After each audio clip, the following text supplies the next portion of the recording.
Menurut peraturan pemilihan umum, tidak ada larangan untuk politik identitas. Pasalnya, identitas memang melekat pada hakikat manusia. Assalamualaikum warahmatullahi wabarakatuh. Alhamdulillahirabbil alamin. Wassalatu wassalamu ala asrofil anbiya'i wal mursalin wa ala alihi wa sahbihi ajma'in. Amma ba'd. Bismillahirrahmanirrahim. Kembali lagi di Afkaruna Channel. Pada kesempatan kali ini, saya Nur Melatus Saadah, mahasantri semester 7 Darussunnah International Institute for Hadith Sciences, akan memaparkan opini-opini mengenai politik identitas masihkah diperlukan. Dan pada kesempatan kali ini, saya berdiri pada kubu pro, yang artinya mendukung dengan sangat yakin bahwasanya politik identitas masih sangat diperlukan dan sangat halal untuk dikerjakan. Namun teman-teman, alangkah baiknya sebelum kita memasuki pada pemaparan opini yang mendukung politik identitas masih diperlukan, sebaiknya kita mengetahui terlebih dahulu apa definisi dari politik identitas. Dan di sini saya mengambil definisi yang mengatakan bahwasanya politik identitas merupakan simbol yang berdasarkan kepentingan individu yang melihat kesamaan secara sosio-kultural, sosioekonomi, sosiogeografi, dan sosioteologi. Maka dari itu, politik identitas merupakan sikap atau keputusan seseorang yang didasarkan pada kepentingan atau pandangan dari sebuah kelompok di mana seseorang mengasosiasikan dirinya pada kelompok tersebut. Maka di situ, identitas tidak hanya terpatok pada ras dan etnis saja, tetapi agama, ideologi, gender, dan status sosial masuk ke dalam identitas tersebut. Saya jadi teringat pada politik identitas yang sangat kental muncul ketika pemenangan Donald Trump pada US Election 2016, juga pada Pilkada DKI Jakarta tahun 2017, di mana politik identitas begitu marak dan semakin diperlihatkan daripada proses-proses politik dan kontestasi-kontestasi sebelum-sebelumnya. Maka dari situ, sekarang kita memasuki pembahasan mengenai apa kata mereka. Mereka di sini adalah pakarnya mengenai politik identitas. Di sini Brian Kaplan dalam The Myth of Rational Voter, Why Democracy Choose Bad Policies tahun 2018 mengatakan bahwa pemilu yang semata ditentukan oleh pemilih yang rasional adalah mitos. Maka dari itu bisa kita simpulkan bahwasanya tidak ada pemilu yang bisa terlepas dan terhindar dari politik identitas. Maka politik identitas tidak dapat dipisahkan pada kontestasi politik manapun, baik itu yang skalanya kecil seperti di kampus, pemira di kampus, itu juga tidak bisa dipisahkan dari adanya politik identitas. Identitas yang melekat pada diri seseorang tidak dapat dipisahkan. Selanjutnya, ada Amy Goodman dalam Identity in Democracy tahun 2012 mengatakan pembahasannya tentang peran krusial identitas dalam demokrasi. Identitas dalam demokrasi adalah wujud dari agregasi kepentingan yang merefleksikan realitas masyarakat. Democratic politics is both interest and identity driven.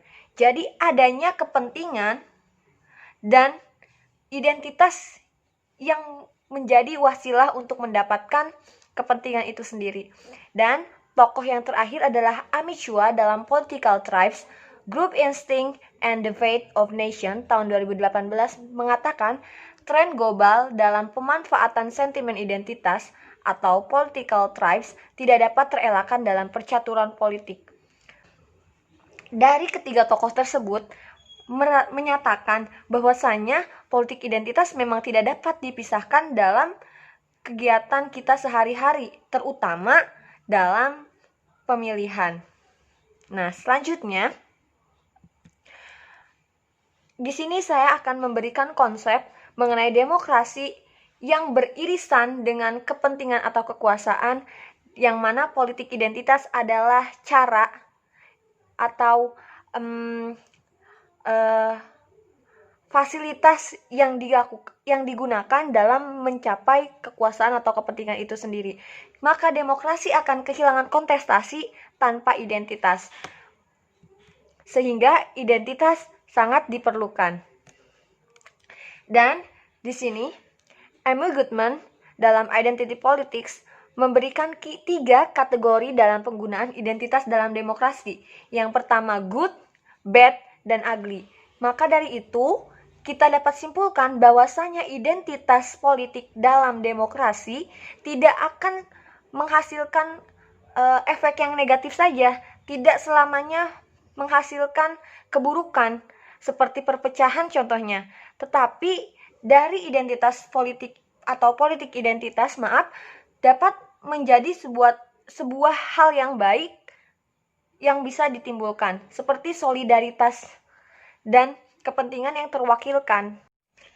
Oke teman-teman, sekarang kita akan menelik politik identitas dari segi sejarah.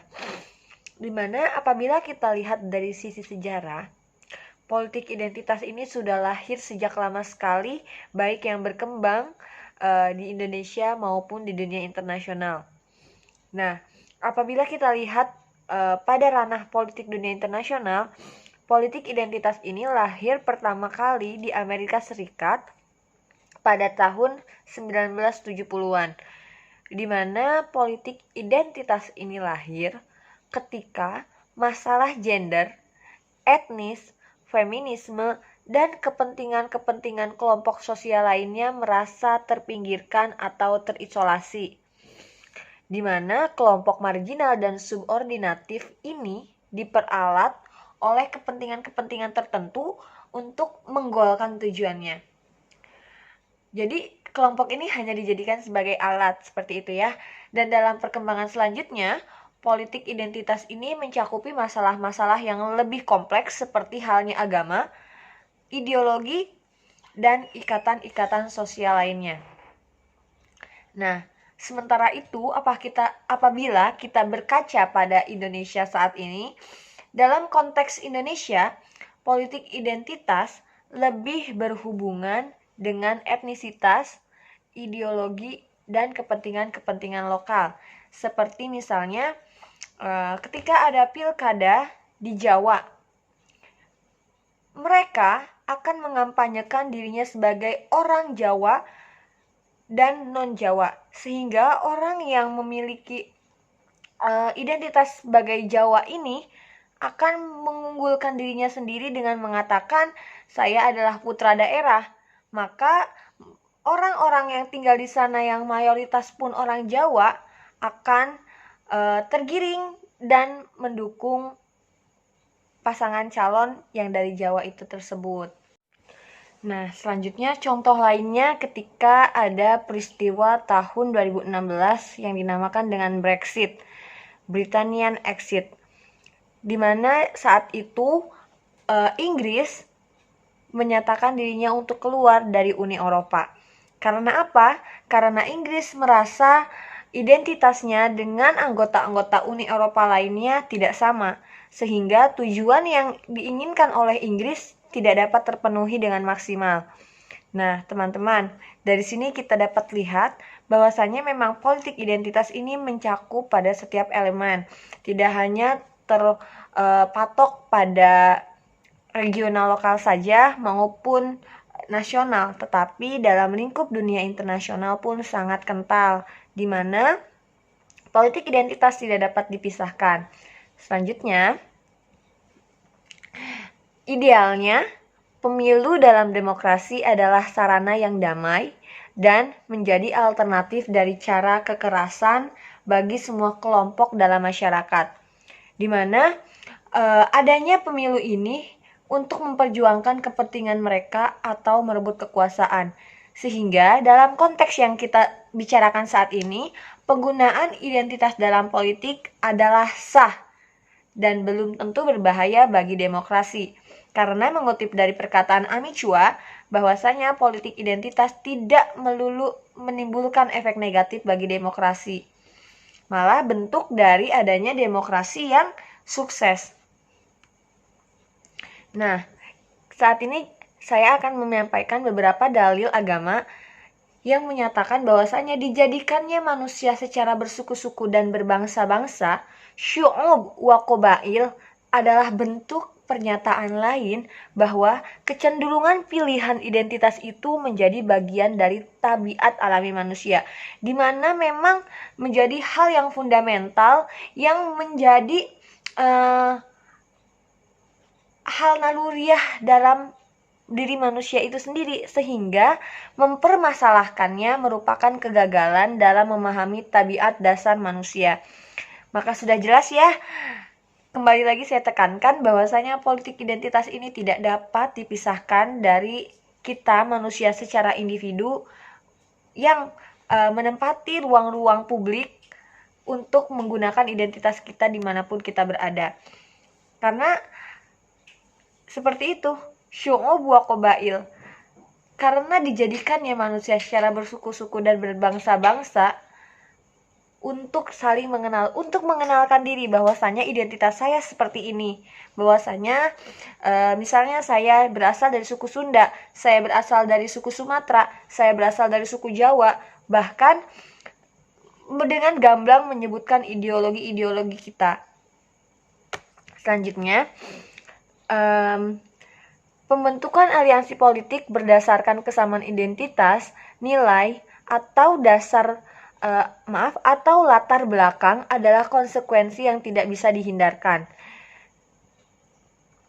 Dan konsekuensi ini tidak dapat dihindarkan kehadirannya ini dalam demokrasi yang menjamin kebebasan. Karena sebagaimana kita tahu, demokrasi menjamin kebebasan, dan kebebasan kita dalam memberitahukan identitas kita adalah salah satu di dalam kebebasan itu tersebut.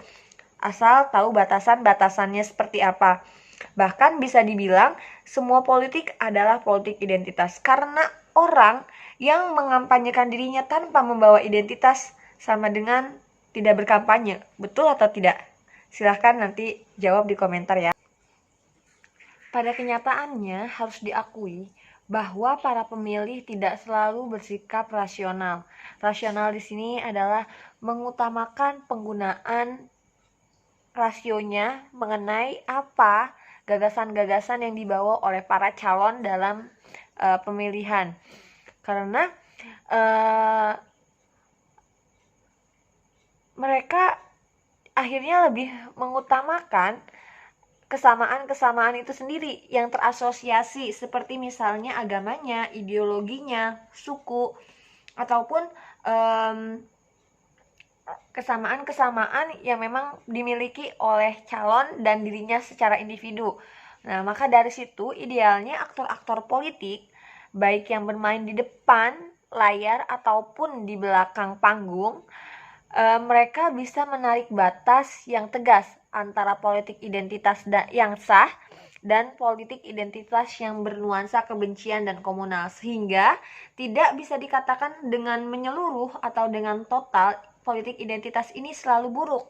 Seperti itu ya. Politik identitas selalu menimbulkan perpecahan dan mengancam Kebhinneka Tunggal Ikaan.